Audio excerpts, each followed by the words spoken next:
All right, boys, Pacers-Knicks conference finals. If you thought this was going to be our conference finals, pat yourself on the back. Will I correctly predict a single Eastern Conference series after round one? I don't know. The first thing is the Knicks have to be ready for the Pacers. You got to be ready to get back in transition. There's going to be an interesting, especially when Mitch is in the game, thing between the effectiveness of pressure on the offensive glass versus a team that just wants to run as much as possible. Josh Hart also plays a part in this as well. Like, can Josh Hart just mess up the Pacers' flow by just killing them on the offensive glass? Especially because he's probably going to have Halliburton on him. And I am jumping the gun a little bit, but that's an interesting thing in this series because the Pacers might just view Josh Hart as the guy to put Halliburton on, whereas the Pistons and the Celtics view Josh Hart as the guy to put your big guy on for help defense, right? So we'll see with that. Of course, you just got to get back all the time. Off of makes, off of misses, be ready for tough matchups that the Pacers might put you in where you did get back, but you didn't set up your defense like you'd want to, stuff like that. If we can then go to them guarding the Pacers in the half court. So Cat, of course, in the Celtics series, they had him switching more often than I think a lot of people would have thought. No, he did not switch every single time onto Tatum and Brown, but when he did, it was definitely like up and down depending on the game or maybe possession to possession. But in general, outside of Tatum pretty much cooking him in game 4, it wasn't some disaster strategy for the Knicks, right? I mean, a decent amount of the time, my thoughts on it were, Cat did pretty okay there. And it put them into too heavy of ISO ball. The Pacers do a great job of always doing something else in a half-court possession, right? Even if they get a switch, they will run another screen. I don't know, maybe Cat gets switched into Halliburton, and then Nembhard comes over and screens and makes Cat fight over another screen. Like they're going to just throw more stuff at the Knicks. This is even if Cat is going to switch. He might just drop back on screens. I'm assuming McHale is going to be on Halliburton, so OG is most likely on Siakam. And if this becomes more of just typical like pick and roll stuff, so Halliburton gets the Turner screen and then Turner pops out and then Cat's like dropping back and then he's got to decide, well, am I closing to Turner or somebody else closing to Turner? Oh no, now I got to close out way over here. And then it just becomes Pacer spacing, driving kickball with Nesmith, Nembhard, Siakam, etc. That can be tough, but also we just did this whole spiel for the Knicks guarding the Celtics and they did it. So we'll see. But yeah, I do think the Pacers do a better job of just not falling into ISO ball, possession going nowhere stuff than the Celtics do.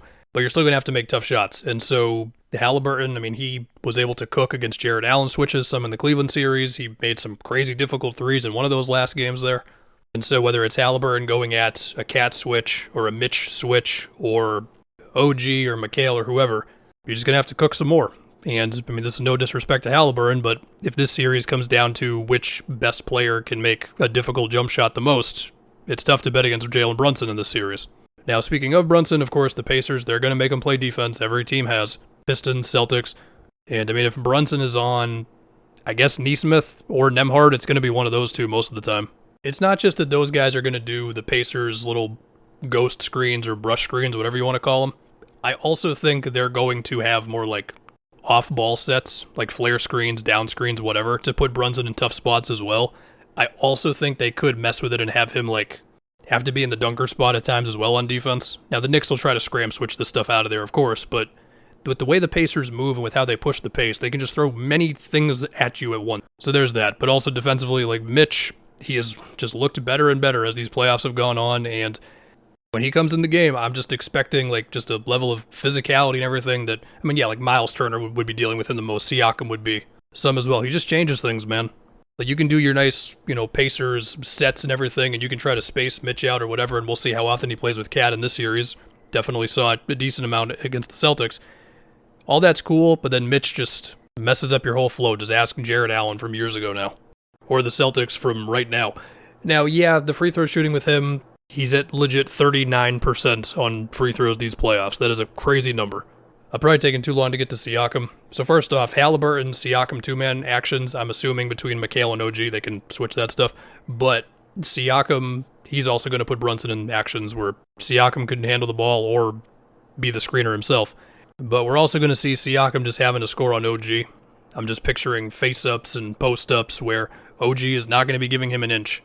But really for me defensively, I'm mostly thinking about Cat. I mean, some of like McHale staying glued to Halliburton, coming around screens as well too. Like that'll be a big thing. But I really am just thinking about Cat defensively. And similar thing as the Celtics series. Let's just see more of it pretty much. I mean, you definitely have to believe in him more after that one. And as far as the other side of the ball, So the question here is, do the Pacers get weird with the matchups and try to put not Miles Turner on Cat and do similar to what the Pistons and the Celtics did? Or do we just see Turner on Cat? My prediction, if you made me have one, is I do think we're going to see more of Miles Turner on Cat, which opens up way more of Cat pick and pops where he can then get a three or he can drive off the catch against Turner. And that's really when Cat's threat as a shooter gets scary, is when a center has to deal with like a screen action and guard in space, the whole thing. Sure, he's not going to be on an island, there's going to be help and whatever, but there's that, right? The other idea is if they do try to get weird with it, and it's more so like Siakam on Cat, which makes, do you go, I mean, Nesmith would have to fight like a madman if you put him on Cat. That really wouldn't be my prediction. Also, you might just need him for Brunson anyway, depending on how Nembhard goes with Brunson. Yeah, I'll just say, it feels like if there's ever going to be a series where there is more of a typical center on Cat, it feels like this is going to be the one. This is, of course, when Cat is the only big man in the game. When Cat and Mitch are together, and I'm assuming we're going to see them together in this series as well, I would guess it's more so Siakam that's going to be on Cat, and then it would feel a little more of like Cat just having to aggressively back down on Siakam all day. Although, granted, you could still try having Siakam guard in space on screen actions. Yeah, of course, Cat, he's still going to have to body up against Turner. He's still going to have to drive at him like he did at Al Horford at times in the Celtics series. And the other thing when you think about Brunson, yeah, like I imagine we've all thought about Nembhard last year. Brunson, he was killing Nembhard. They had to put Nesmith on him. I feel like I'm remembering this correctly. And maybe it just happens again where it's like, no, Nesmith has to be on Brunson no matter what. I am guessing that it will be Nembhard who starts on Brunson. And Nembhard, he is an awesome defensive player. Maybe he truly just can't handle Brunson and all of his spin moves and pump fakes and foul drawing, the whole thing. If it has to be Nesmith, then okay, it's got to be Nesmith. Unless the Pacers end up doing their defensive stuff way differently than I think, while you still might see Josh Hart screening for Brunson in this series, it'll be more so to get Halliburton on him, whereas in the previous series, it's been more so to put the big man in a screen action. And of course, Hallie, he'll probably try to hedge and recover, similar to what Brunson will try to do when he's involved in screen actions on the other end. And of course, with this stuff, you talk about the stars the most, but you think about Nembhard.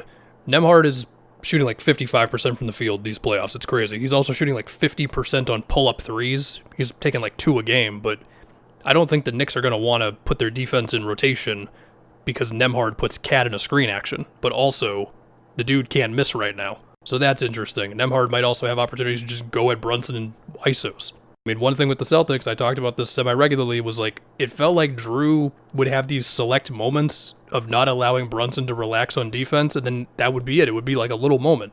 You're also going to get moments of, I don't know, McHale just having to make a pull-up 2 over Miles Turner or whatever. I feel like the second units are also going to be fascinating, because of course, look, the Pacers, they go deeper than the Knicks do. They play faster than the Knicks do. The Knicks starters play more minutes. Like, it is possible they could just be gassed as the series goes along, the Knicks, but I mean, even as, Mathurin and McConnell and Obi come in the game, those 3 especially, I'd still keep coming back to, man, the impact that Mitch makes. I mean, yeah, they're probably going to foul him at some points, and we'll do the hack of Mitch thing, but you just have to account for him so damn much on the glass. It's crazy.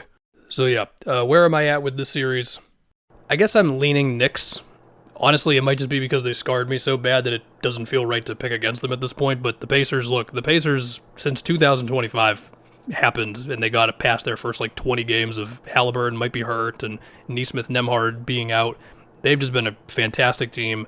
I also think the Knicks are just not the same regular season team where it's like, are these guys really good enough for this? I mean, Mitch has been awesome. They've proved a lot of things defensively against the Celtics. Anyway, I'm going to go with the Knicks. Should be a really good time. The Pacers or the Knicks are going to the finals. Crazy stuff, man.